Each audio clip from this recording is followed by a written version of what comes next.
to another edition of Just Onside. And as you can see, there's only two boxes. The main man is missing.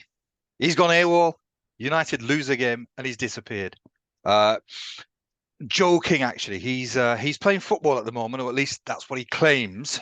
So we are actually going to shoot a special just for Baggio tomorrow, because obviously United is close to his heart, and we do want to talk about United disintegrating at this moment in time. So we'll be shooting a special just with Baggio tomorrow. So Brother OS, as always, how are you, sir? I'm very well, thank you, Ayub. It was a good, relaxing weekend full of sport. Yeah, life is good. How about yourself? Excellent weekend. And you know why. Oh, Wonderful result. A wonderful result on Sunday. A magnificent result. I know this is a Premier League show, but I can't help but mention very briefly a wonderful performance by Leeds, winning 3-0 at Millwall. Right, we'll start talking about the Premier League. I was going to say it, 3-0 away from home, a tough place to visit historically, Millwall. It's a very, very tough place, yeah. Clean sheet, and you're climbing the table. So good stuff. And we play Hull on Wednesday. What do you make of it? This is absolutely ridiculous. Just bear with us, viewers. We will go on to all things Premier League in a very short while. But Hull played on Friday at home. We played on Sunday in London against Millwall. We now play Hull on Wednesday, and it's an away fixture for us. So Hull have I think, a 5-day break between the two games, and it's a home game. We have a 2-day break, and we're playing away. What the hell is that all about?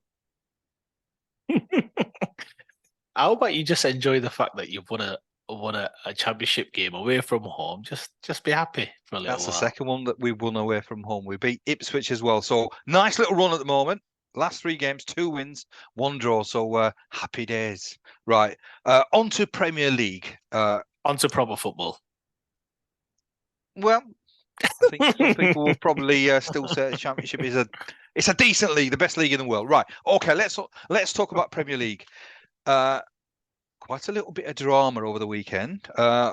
We had Baj talking about United. He was sort of saying that tough game, but he expected a United win. Well, obviously, it didn't happen. And more than it just not happening, it was a performance that I think is there's a lot of United fans not happy at all. So what do you make of what's happening at Manchester United, the game, and I suppose all the noise that is surrounding Manchester United Football Club at the moment? Well, this has been a recurring theme, hasn't it? A couple of episodes ago, I think, heading into the international break, we ran a little segment about the stories of the season so far, and I spoke about how I felt it was the noise and the saga surrounding Manchester United Football Club.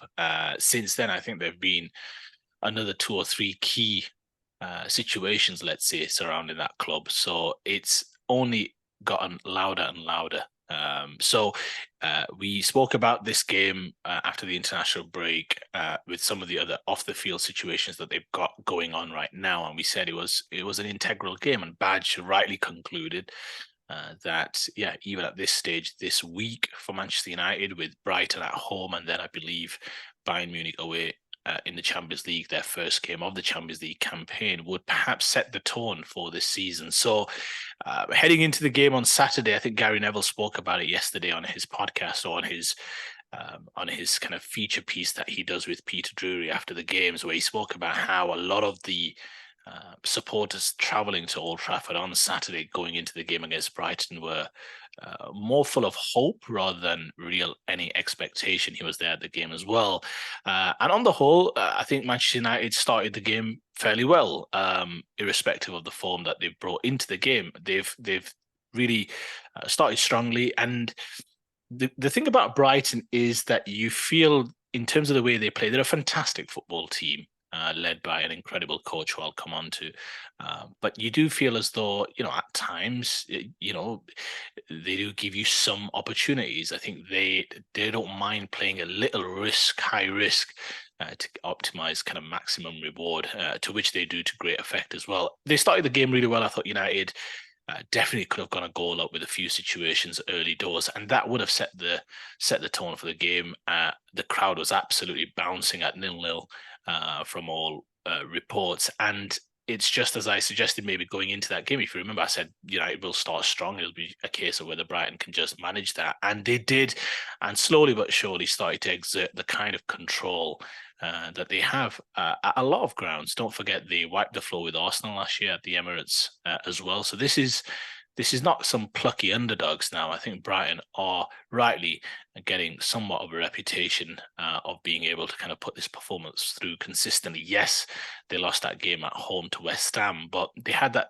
difficult defeat, if you remember, last year at home to Everton at the back end of the season. So it requires maybe kind of early inroads or getting an early goal against them and then maybe perhaps sitting deeper. But just focusing on Manchester United for the time being, I mean, that first goal, perhaps irrespective, and perhaps I'll give you the floor after this first goal. I mean, everything we speak about with Manchester United in terms of their inability to kind of hound consistently for 90 minutes, their intensity, their ability to cover certain gaps, and strategically and tactically, sometimes you feel as though teams are able to now go to Old Trafford and actually dictate play. And you've seen that all too often in the post-Sir Alex Ferguson era, something that was unthinkable during the reign that he had. You went to Old Trafford to manage your goal difference, not to necessarily get any points. So, I mean, you look at that first goal, it's just perfect Brighton. If you followed some of the reports, I think Lewis Dunk gave a fantastic interview about 2-3 weeks ago, speaking about how when Roberto De Zerbi came in, he Lewis Dunk could not understand, not just the language barrier, but he could not understand the type of football that Roberto De Zerbi was asking of him. He said for the first 2 or 3 weeks, his words, it was baffling. He goes, I could not understand it whatsoever. And he said over time, just the way we've been drilled and the time spent on the training pitch, he's now in awe of the manager that he's got supporting him and the tactics and the way, kind of the angles and how they kind of provoke this press. And that's exactly what happened for the first goal. You watch it, Van Heike plays it into Welbeck. Again, they do this thing, Brighton, I think better than most teams, maybe aside from Manchester City, which is that they invite or provoke this press to then be able to go kind of fast there afterwards. And if you watch it, there's too many mistakes. I mean, he pings it into Welbeck. You'd expect one of the centre-backs to follow him, maybe make sure, he knows you're about. Lisandro Martinez is 10 yards off him. In no man's land, Welbeck pops it off to Gross. This time, the midfielders are kind of reacting to these passes. First time into Veltman back into Welbeck. The point I'm making is they do this thing where, although Manchester United were playing a diamond, it's this ability to kind of play into midfield with some risk, or even play into your forwards with some risk, and then kind of playing fast there afterwards with all the different angles. So they're one of the best teams. They're one of the best components at that, proponents of that. And there afterwards, it's just United are reacting, aren't they? Gets played wide to Adingra. First time ball again, Martinez, it's the basics, not getting touch tight on Adingra. Lallana kind of with a wonderful dummy with Lindelof in the duel, and you got 2-on-1 at the back post with Welbeck coming in. Obviously he's going to score easily with his left foot. It's just, I think from my perspective, I mean, they were unlucky there afterwards with the goal disallowed. I mean, there was a little bit of talk, a bit of social media reaction about the goal. I'm happy to get your thoughts whether it was a goal or not. I mean, Højlund was in your fantasy team, so you must have been disappointed. But I think there's an angle that suggests that there's grass between the ball and the line. There's one angle that does show that. The question is, with the overlapping arch of the ball, let's say, does that overlap the white line? And if so, technically that's still in play from the Rashford pass. So I think United can count themselves a little unlucky. Although, again, that camera would suggest there might have been some daylight. Whether that daylight is sufficient with regards to that arch that I speak about, I don't know. Højlund had a interesting, I think, debut. Played well for the most part. Obviously, not probably able to complete the 90 minutes. I did have some sympathy for Ten Hag. Obviously, that became a bit of an incident as well when he brought on Martial for the substitution. But on the whole, we'll get into a little bit deeper on my second stanza. But Brighton were the better team, 56% possession, Ayub. They had 10 shots, 8 on target. So that's pretty clinical in terms of making the goalkeeper work. Even at the end, the chance from Ansu Fati, I'm not sure how he missed. Great save by Onana, to be fair.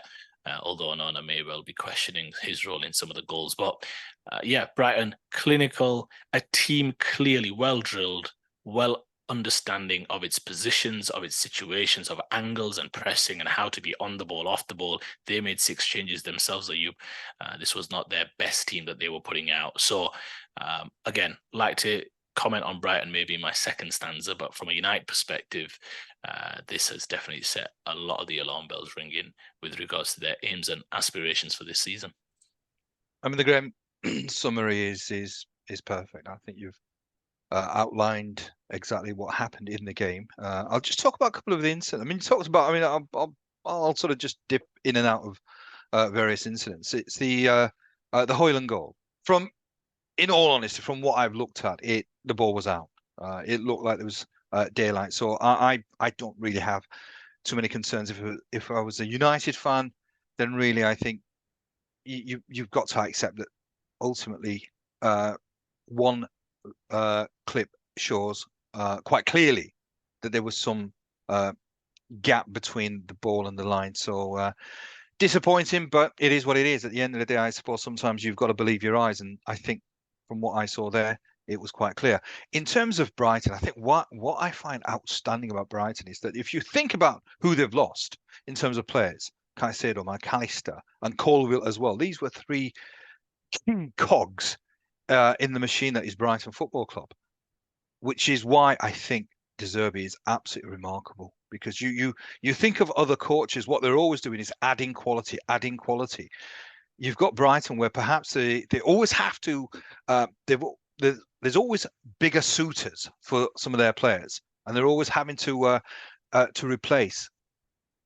And that's why it's fantastic. I think Brighton Football Club is just an outstanding model of how to run a football club.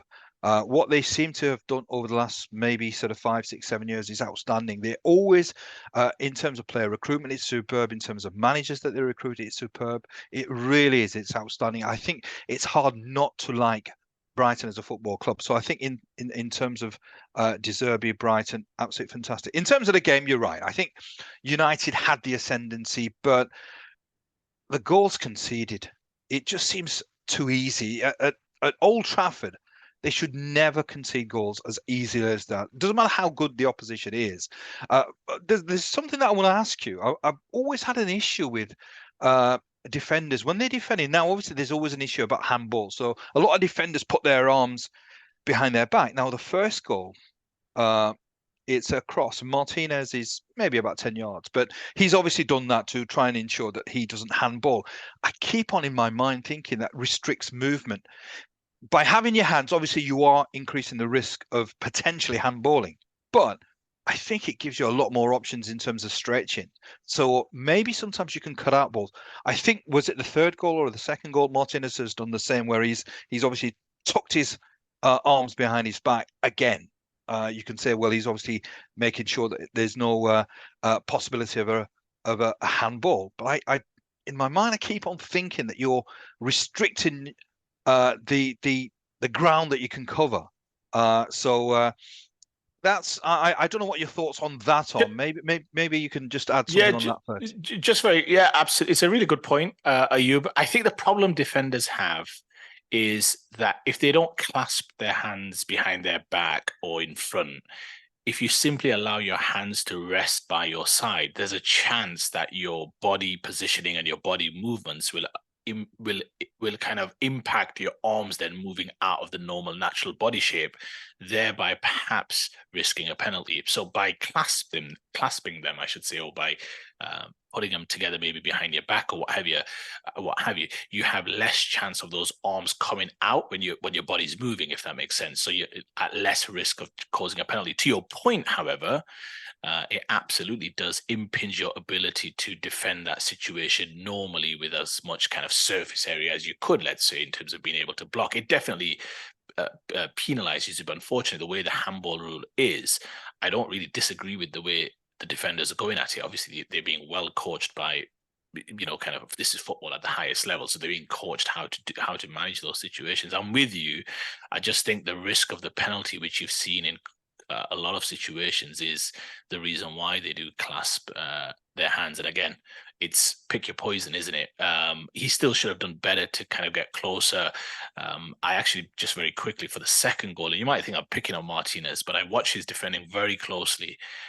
He got a lot of kind of praise last season, but even the second goal, it's because of his penchant for often going to ground to try and block is why he's been obviously dummied by Pascal Gross, who's a superb technician of the ball.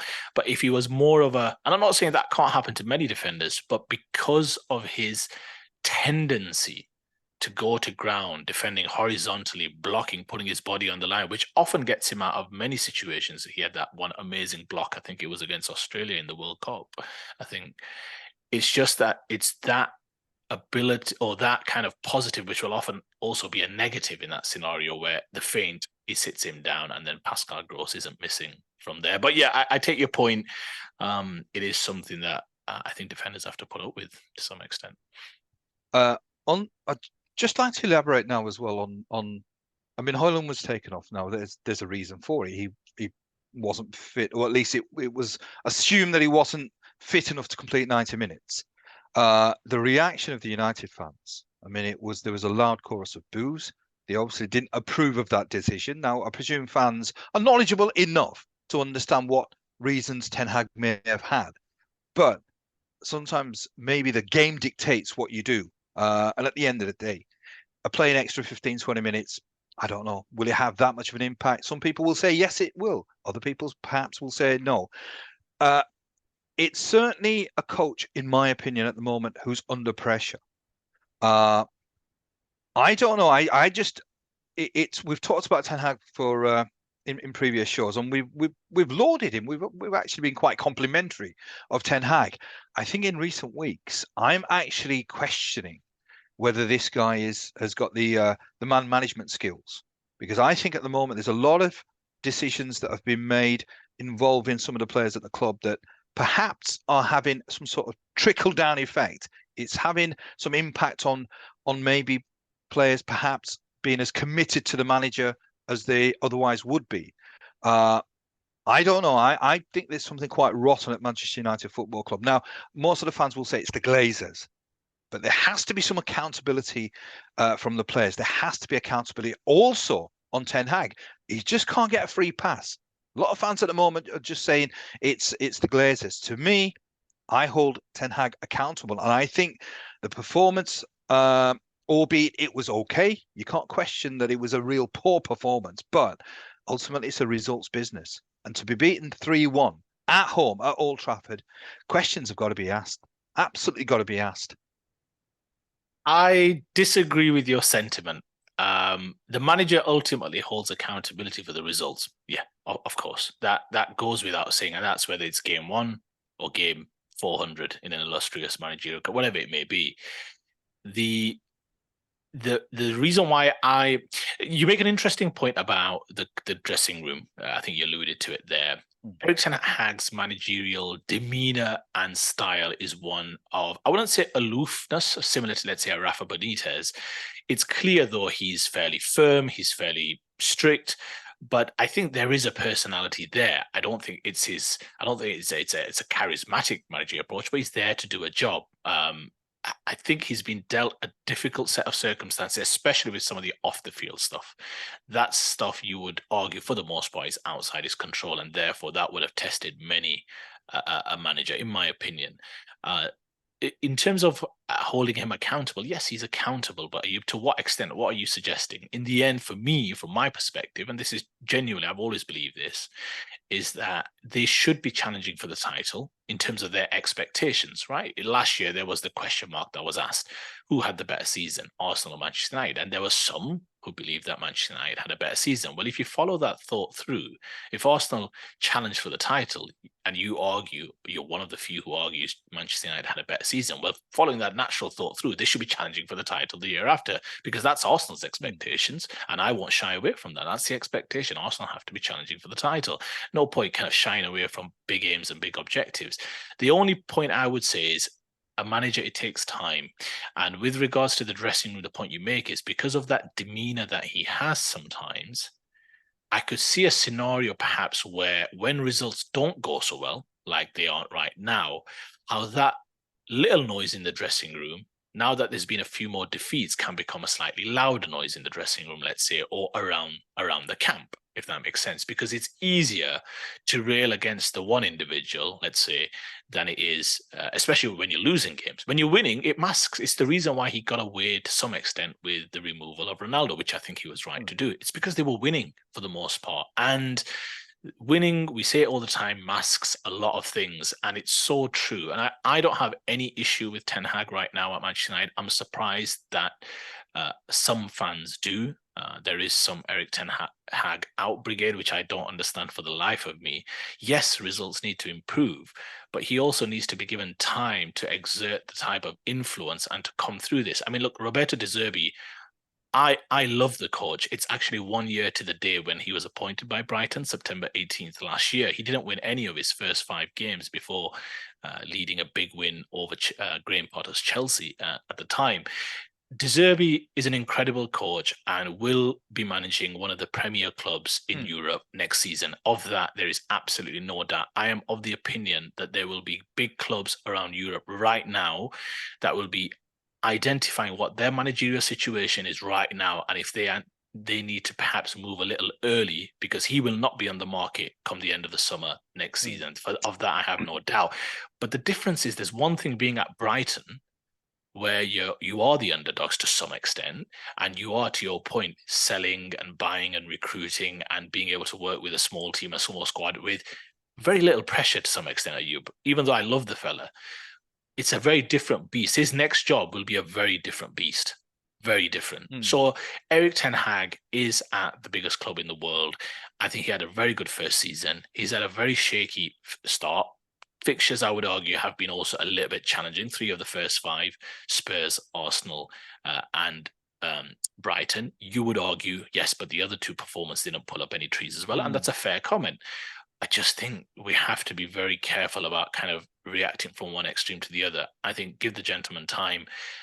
I would be more than comfortable. Some may disagree with this, but this is just my own personal view. Even if you finish 6th, as long as you saw some signs of progress in some aspects of the footballing style and the identity, I'd be comfortable with it. This idea of hiring and firing all the time, Ayub, doesn't make any sense to me. If he's your man and you've done the due diligence to make sure he's your man, then you stick with him through the difficult times as well. I don't know, you seem to be a lot more generous than I think a lot of the United fans. Even me, I just sort of think, you're. I mean, how long has he had at United? Has he had more? Yeah, has he had more time than De Zerbi? Well, at the same time, pretty much. Well, and there you go. Yeah, there you go. See, you've seen the ascension. You've seen the progress. yes, but he's actually lost key players, De Zerbi. And I accept that. But Manchester United finished above Brighton last season. Let's not forget. And so they should. So they should.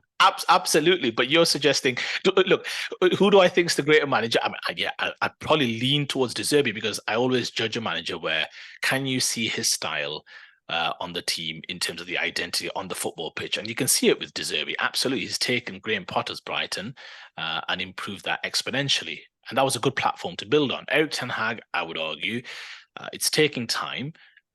Clearly, I don't see the identity forging just yet, but I still think he needs to be afforded time. It's a different behemoth, is Manchester United Football Club. You have to accept that.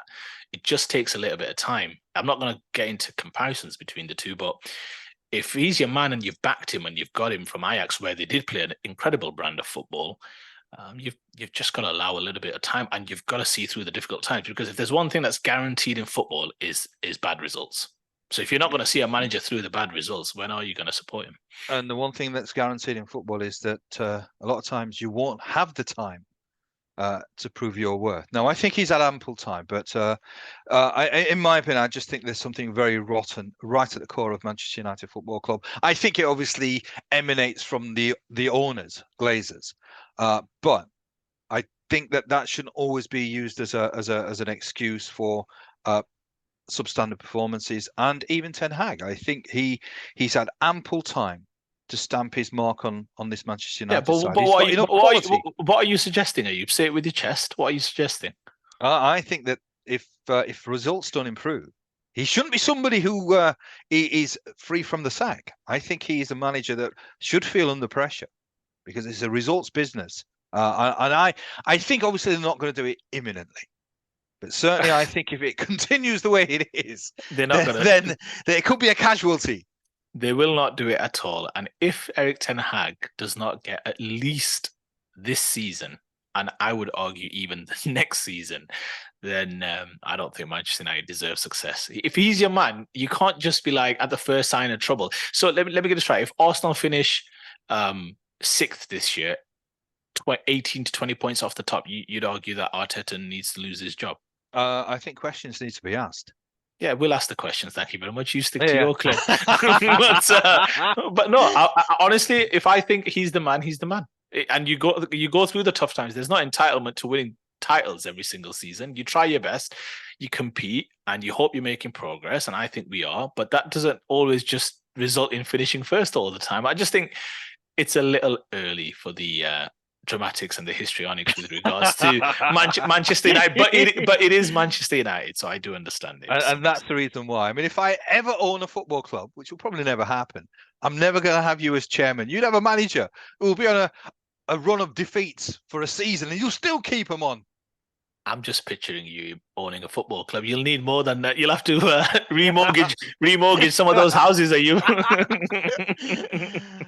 Right. Is there any more that you want to add on the Brighton Manchester United game? No, just very quickly. Obviously, we'll cover the Champions League maybe tomorrow quickly in the feature. But it's a big game at Bayern Munich. I think Manchester United, difficult time. I think they need to get their heads down and they need a little less noise, let's just say. And they just need a few quick wins in the league.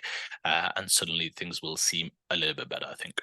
Right. Before we talk about the Arsenal, which I'm sure you want to, I've been talking about, in my opinion, a manager under pressure, Ten Hag. I think there's another manager who might be slightly under pressure as well at Chelsea, Pochettino, because it's a bit of a stuttering start to the season for Chelsea. So a quick review of the game, and how do you think Pochettino will cope going forward? Well, I think it's interesting that you say a quick review of the game because that's all that game deserves, to be fair. Absolutely. Yeah. But I watched the game as well as, well, it was clashing a little bit with the Singapore Grand Prix, but that's a topic for another day in the Formula One, which was a great finish as well. But yeah, look, you know my thoughts on Pochettino, and I'm going to keep it to the manager. I fully expect, and I hope, expects maybe a little strong with Chelsea Football Club involved, but I hope he'll be given not just this season, but the majority of next season, if not the full next season. At least that's how I would like my football clubs to be run, although I'm not a Chelsea fan.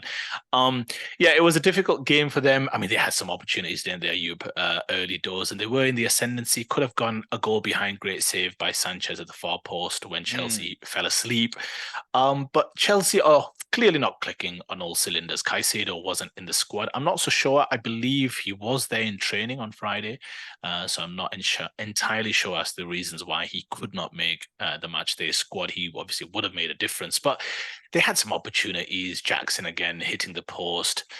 Sterling with an incredible free kick, which could have gone in, and Colwill was just offside for the rebound goal. But yeah, I think they were booed off as well. You correct me if I'm mistaken, by the away contingent. Maybe that's par for the course when you're managing Chelsea Football Club. But yes, you're right. They lost at home to Nottingham Forest before the international break. Now drawing 0-0 at Bournemouth, not scoring in games against two teams that you expect to be in and around the relegation battle. That would be the worry, isn't it? And I don't want to repeat the point, but I will. I kept mentioning about what was my number one fear for Chelsea this season. And I said, it's going to come down to some of those away games or some of those critical moments, 70, 75th minute onwards, where you've got players not willing to take that kind of responsibility. Like, give me the ball, I'll make it happen. You saw Cole Palmer running through on goal.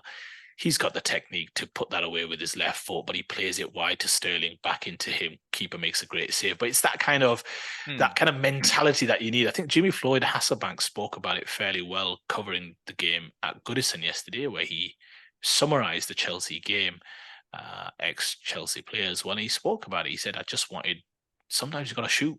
and he was definitely one of those strikers who was Oh happy yeah. to Oh yeah, take a yeah, shot. yeah. And what a shot, a Leeds legend as well, Ayub, of course. Hmm. But in the end, it's that's missing from Chelsea. It's very tidy and it's nice and it's simple, but there's not enough.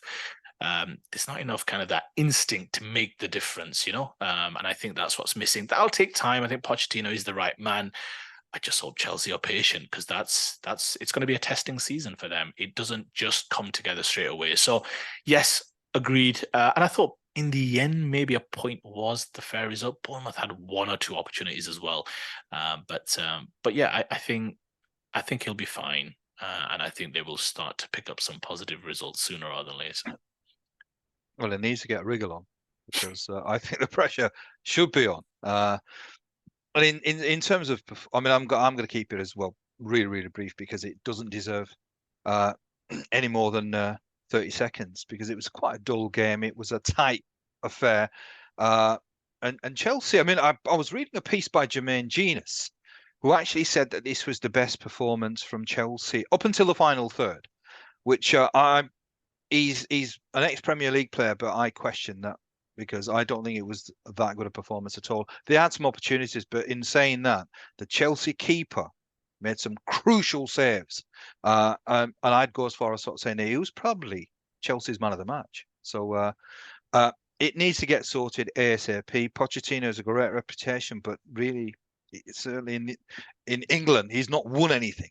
And I think he needs to really start sorting out exactly which direction Chelsea are going. Now, I know you're chomping at the bit to talk about the Arsenal. So the floor is yours, my friend. That was a quick little segue there, you.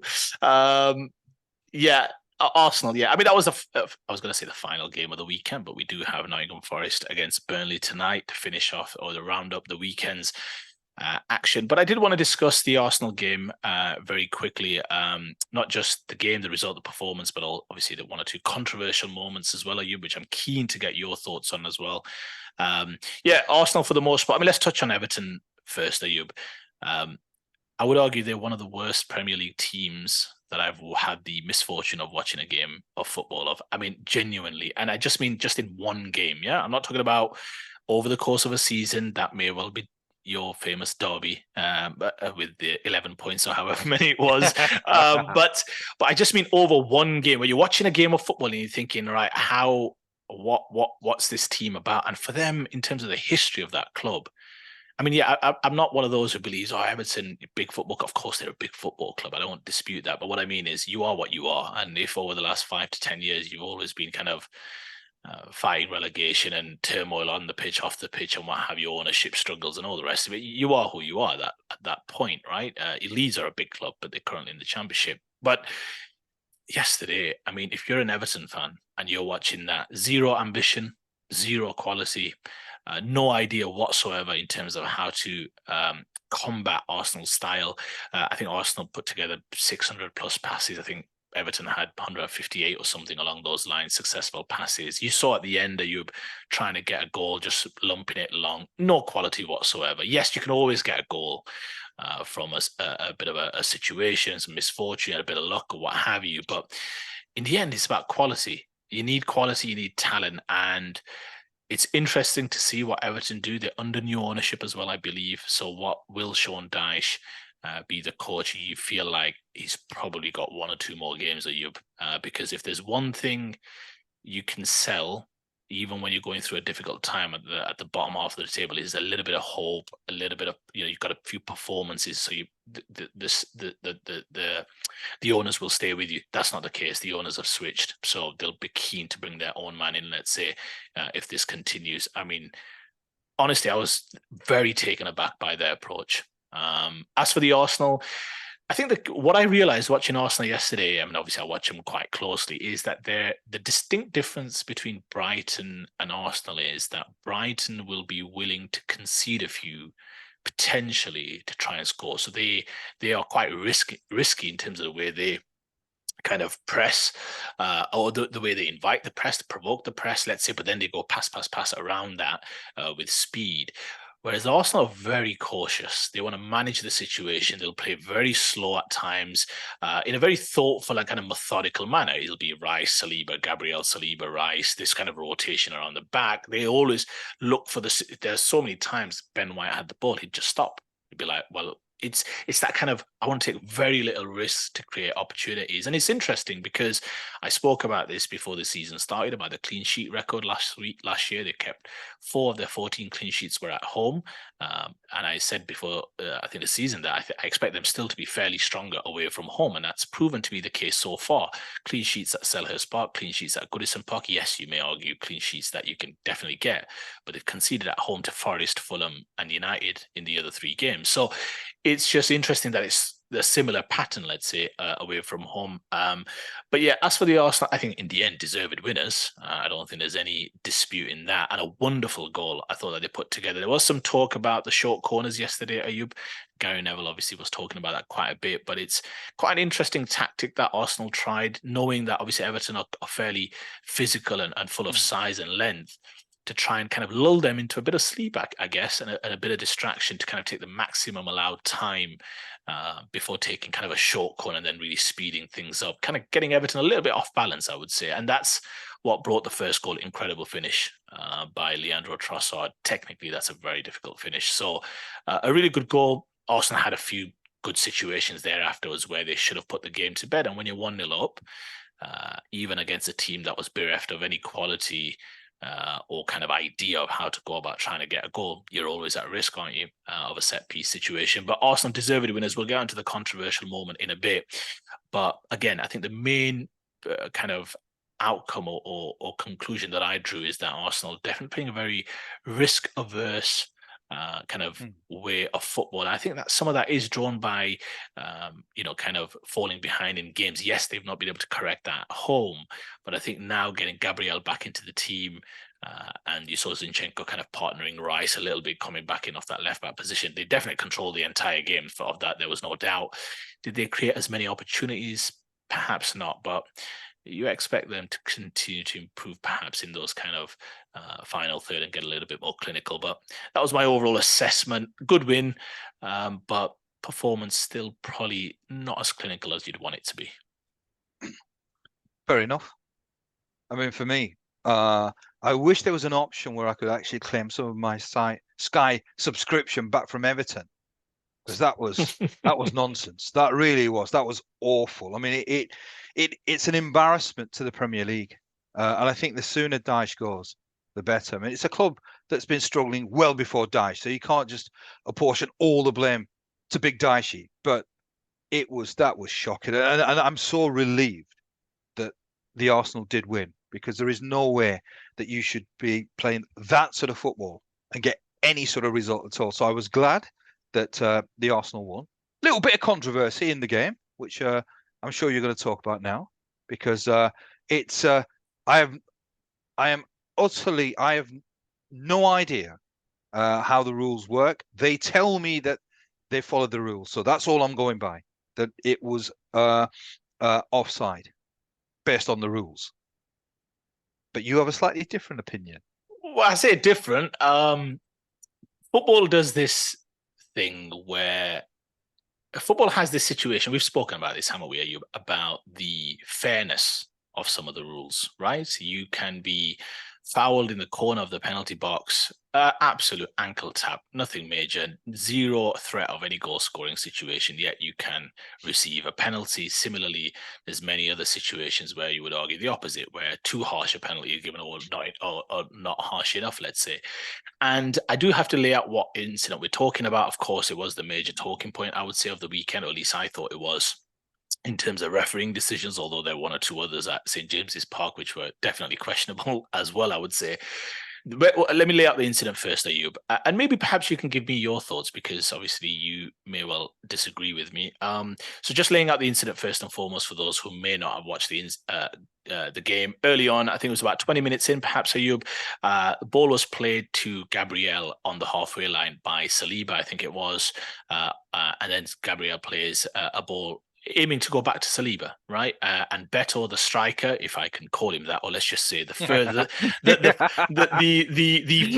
furthest advanced Everton player, I think would be a more accurate depiction. And you're having a go at me for having a pop at Luton every week.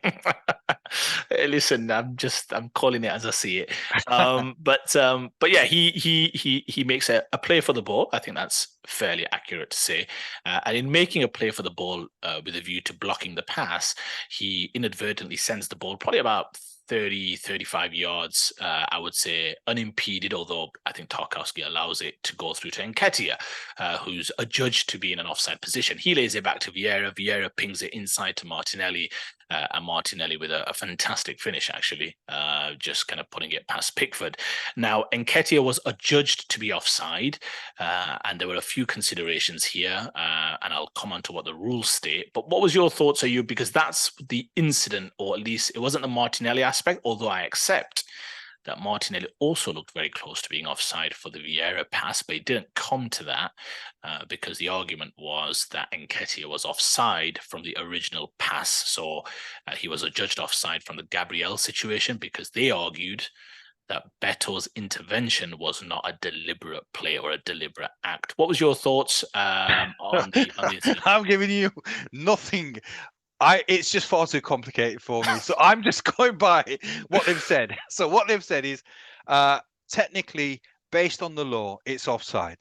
And that's what I'm going by because it's far too complex. My small brain can't comprehend all the variables. So you're going to have to just give this argument because to me, if they say it's offside, it's offside. Oh, I never knew you were so amenable. But anyway, let me tell you where the origins of rules are. And I shared the goal with you earlier, Dana, the Kylian Mbappe goal. So where did it all come from? So if you remember, in October 2021, Kylian Mbappe scores a goal against Spain in the Nations League final, right? It was about, just shy of 2 years ago. And the goal happens where Theo Hernandez is sliding a ball through, and the Spanish defender, Eric Garcia, who I believe played for City and Barcelona, he makes a slide for the ball. Now, Mbappe is offside, right? When the ball's played, Mbappe is offside. He's about a yard off, right? But Garcia, in understanding that Mbappe is offside or understanding that Mbappe is threatening the situation, makes a slide for the ball, right? It goes through to Mbappe because he doesn't make meaningful contact as Garcia, and Mbappe, as he often does the rest, scores, and it's a goal. Now, what the rules stated at the time was, even though Mbappe was offside, because of Garcia's slide tackle, let's say, he created a new situation. The offside phase reset, if that makes sense. The moment he clears it, it resets, which means it's a new phase of play, which means that Mbappe could not be offside. However, many argued, and I was one of them, is, well, Garcia is not going to make the slide if Mbappe is not in an offside, if Mbappe is not behind him. So Mbappe is clearly getting an advantage from being in an offside position. So this is the point I was making about how football ties itself not so close with fairness, but these unusual rules. And I would always say, think about the spirit of the game. In cricket, we speak about it all the time. I always say, if you're going to define rules, think about the spirit of the game. When Garcia slid, he only slid because Kylian Mbappe was behind him. Now, he's not going to let the ball go through. He's not going to risk the player being onside, maybe level with him. He's clearly going to make a play for the ball. You're taught as a defender, you make a play for the ball. But by making a play on the stretch and diverting the ball a little bit, apparently he's created a new phase of play, which means Mbappe is now onside. It makes no sense to me because it was an unfair rule to begin with. Now, the International Football Association Board, after that, reset the rules. And I am going to, Ayub, if it's okay for you, kind of quickly just describe what that rule talks about. And it talks about, and basically yesterday's incident came down to whether or not Beto's intervention was a deliberate play. Now, I'll ask you, you've seen it, and I've got a few points to make off the back of that as well. But do you believe that Beto's action was a deliberate play?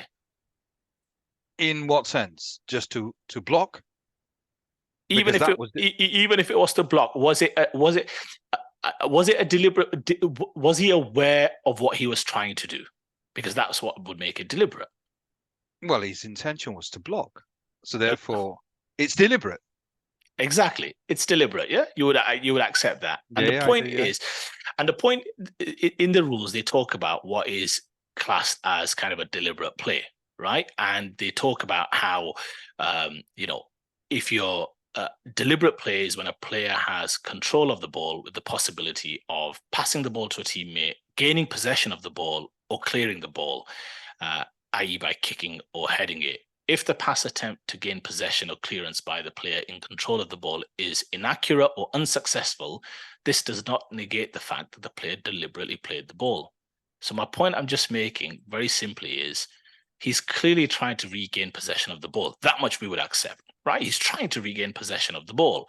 And in doing so, because it's ended up inaccurate and it's ended up to an Arsenal player, I don't understand why that should negate this deliberate rule, a deliberate play.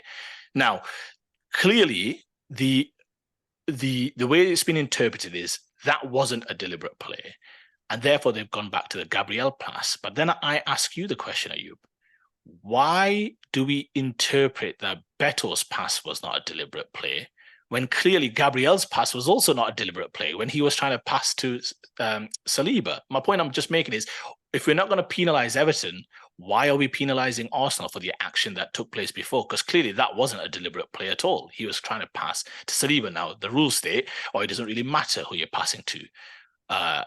It just resets to the last action, and the last action was Gabriel's pass. But Gabriel's pass was going sideways. And this is what I talk about, the spirit of the law. Now, you might say, oh, to the letter of the law, because they've interpreted that it's not a deliberate play, he's offside. But I would argue it's against the spirit of the law. It's a non-action. It's a sideways pass that has then been inadvertently sent 30 yards vertically to Nketiah. Why should Arsenal be penalised in that situation? And when people say it's the rules, so I'm just going to follow the rules like you did earlier, I would argue, well, clearly there has to be some subjective interpretation whether Beto deliberately played the ball. You agree? You accept that, yeah? So it's not defining the rules every single footballing scenario that exists. In January 2023, Wolves had a similar situation at Anfield. The ball played, Salah was clearly offside. The defender Totti tries to clear the ball and it sends it slightly in a different direction. Salah gathers the ball and scores. Goal given.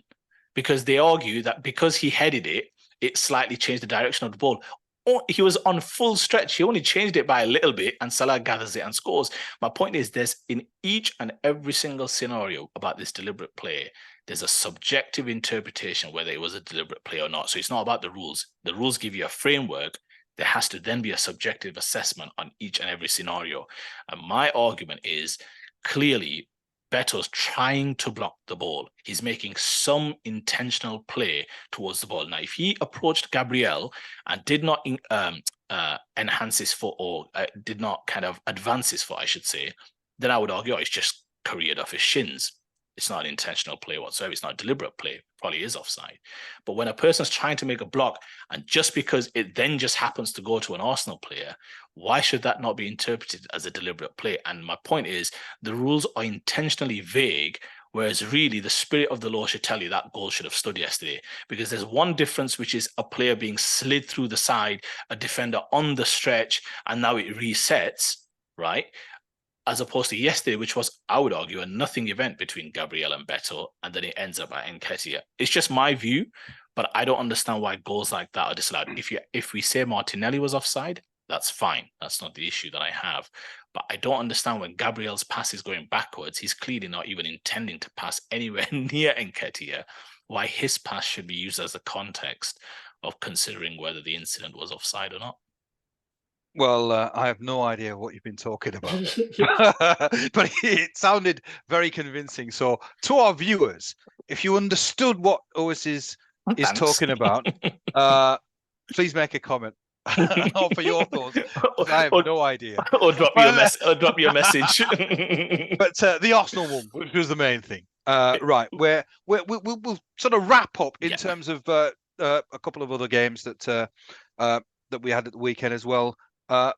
Your thoughts on quickly on the Tottenham game, which dramatic ending, absolutely incredible ending. Well, what were your thoughts? Because I know you're quite bullish on Spurs. Well, you were bullish on Chelsea, to be fair. And I honestly felt like you'd curse them because when they were losing against Sheffield United, I thought, oh, it's there you go. Ayub strikes again. But go on, give us your thoughts because that was quite important. Yeah, I mean, again, I'm I love football in the sense of how it should be played. Sheffield United, it was, I mean, they're there to do a job, and it's very ugly what they do. It certainly doesn't look like a team that should be in the Premier League because it's a lot of time wasting. I've got a couple of Spurs fans who I've spoken to, and it was time wasting really from the get-go. They've scored a goal, and then obviously they've just carried on doing what they were doing. So in terms of purely footballing point of view, I'm delighted that Spurs got the 3 points. I don't mind if Sheffield United sort of said, right, what we're going to do is we're going to park the bus. That's at least playing football, but just to waste time. And I think there's, I was speaking to George this morning, and he talked about an interview that Paul Heckingbottom gave post-match, which was I don't know whether the keeper got booked for time wasting, but he was sort of saying that we have a tactic because the Tottenham players cotton on to what our tactics were. It made it difficult for the keeper to make the long ball. So he was taking a lot more time. To me, that's nonsense. Now, if they were losing, it'd be pumping that ball up without giving it a second thought. So delighted with the result, delighted with Spurs. It just shows that this is a club. I mean, when you can score in the 98th minute and the 100th minute, it shows this a certain steel, resilience, and Richarlison, brilliant header, and an assist as well. So from a purely footballing point of view, I think football won because I cannot and I will not tolerate that sort of rubbish in the Premier League. Because at least when Leeds were in the Premier League, we at least tried to play football, albeit very badly. I was gonna say they needed a bit more. They needed a little bit more of what Everton had yesterday. I think in terms of just having 15 men behind the ball. It seemed at times. I mean, look, just on the point about the Sheffield United manager's comments, Alan Shearer was of the opinion that you were, which is that ultimately, if Spurs cotton on to your tactics and you're still there taking time, you've only got one option left, which is to boot the ball up the field. So it's really a non-event. I mean, I'll have to watch the game in a bit more detail, genuinely, to give an informed opinion on it. I'm aware of obviously the storyline, but as for Spurs, yeah, incredible, and that's exactly the feeling that I had at you. I mean, when you score in the 98th minute and the 100th minute, and to be fair to them, they did that a few times last year. Bournemouth away springs to mind in terms of an incredible win, but this feels different, doesn't it? This is your home crowd. I genuinely believe this. They're on a very similar journey to what Arsenal were on last year. And what I mean by that is this re-energizing between the fans and the players, this kind of connection that you have to build. And some might say, oh, it's all waffle. But what I mean is when you've had a history like Spurs have had in recent times where there is a disconnect and managers haven't necessarily played their part in terms of bringing those kind of elements of the club together, let's say, and being somewhat divisive, you've now got a humble, good, honest manager who, again, says what he means what he says, and has come together and brought that club together. And I genuinely believe this. Those goals don't happen just by fluke. Those Spurs did deserve to win the game over the course of the game. And that's an important comment to make. This wasn't just a smash and grab at the end that some might think, oh, they were losing and they just managed to pull it out of the bag. There's a certain belief that's coming together. For example, if you watch that kind of last goal, although the Sheffield United player probably has to clear that, he's got to send that up the channel 100%. But thereafter was the efficiency with which Spurs attacked, the quick pass around the corner, Richarlison cut back, Kulusevski on his right foot.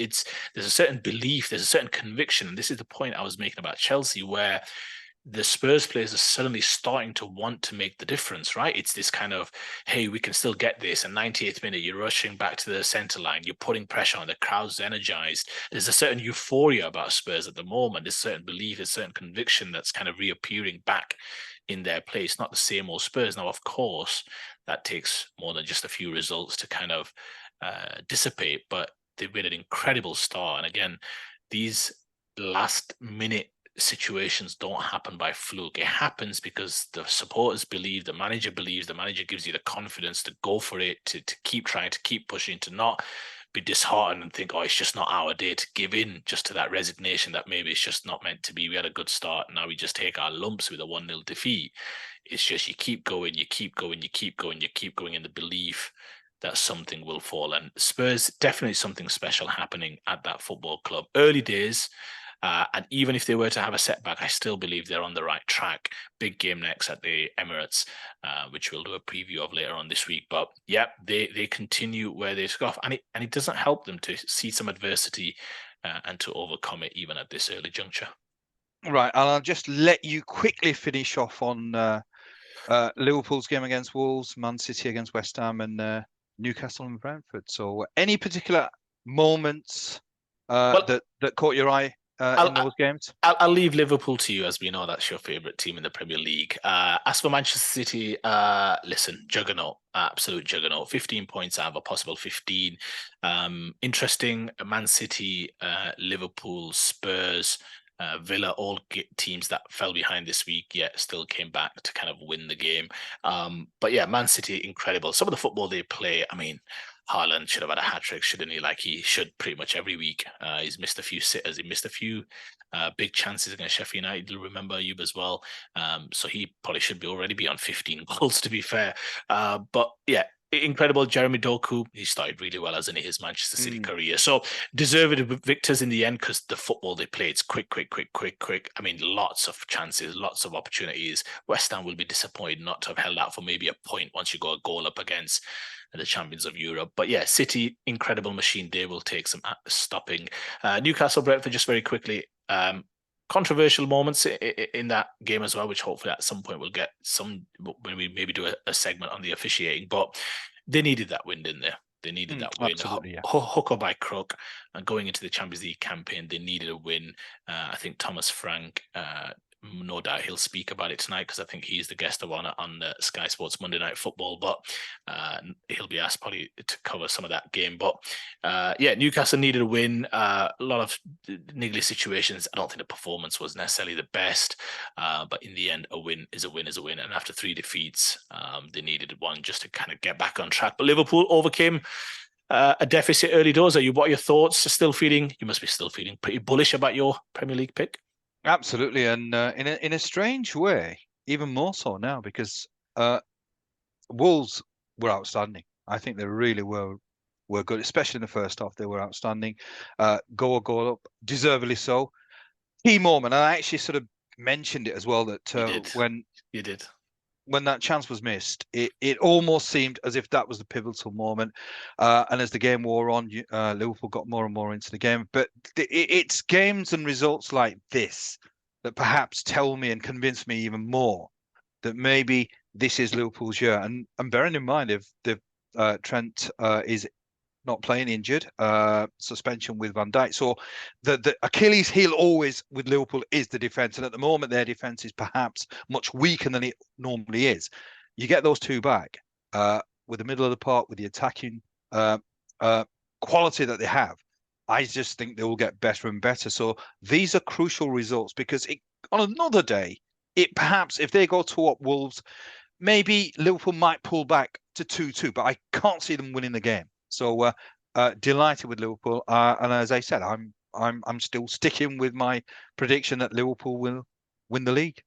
Yeah, I think just on that, you are right. You can't have first halves like the way Liverpool did, right? And I think that's also another difference between, let's say, Liverpool and Arsenal. Arsenal are trying to control their way through to wins, let's say, whereas Liverpool are much more about, well, we'll keep playing fast and maybe at times that will get us into trouble. I think there's 3 elements to Liverpool very quickly that I think will be interesting to monitor. They obviously were missing 3 of their back 4, so Van Dijk, Konate and Trent Alexander-Arnold. So what does that look like? How do they continue to kind of settle with that midfield? Will Gravenberch make that kind of position his own? He came on against Wolves, but will it be Gravenberch, McAllister and Szoboszlai? Because that's the midfield they probably want to field more times than not. They've not had that chance. McAllister struggled a little bit after his kind of international efforts and perhaps with a bit of jet lag, he really looked like he was struggling. But Szoboszlai, again, class, absolute class performance. And probably the third aspect is just this kind of firepower option that they have in terms of options off the bench. You saw Diaz, Nunes attacking the pitch vertically, working in kind of unison on that left-hand side. They created some opportunities just themselves.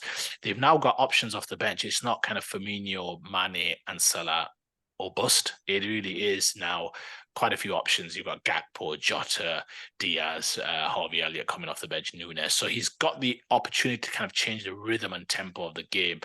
And that's what you want, especially as teams are tiring. And then all of a sudden you've got Nunes. You saw for that third goal that the way Nunes just backed into Dawson, plays into Salah, and then the goal comes off the back of that. So those are the aspects Liverpool fans will be kind of pleased with, the fact that they've got some flexibility and some players to come in.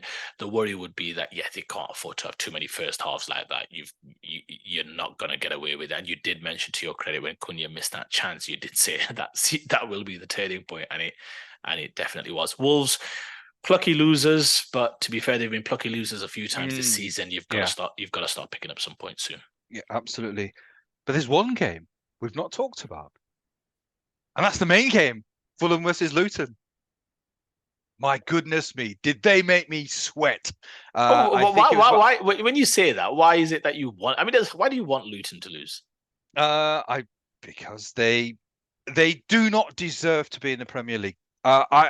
It's there's no footballing reason. It is just, if you've got a stadium such as that, if you've got a squad which is purely made up of Championship players, Luton do not. I mean, we've got Leeds United, major force in world football. They used to be in the Championship, but we've got Luton. So, and I just, for me, Luton are just here. It's almost sightseeing. That's what they're doing in the Premier League. You got sightseeing. That is so disrespectful.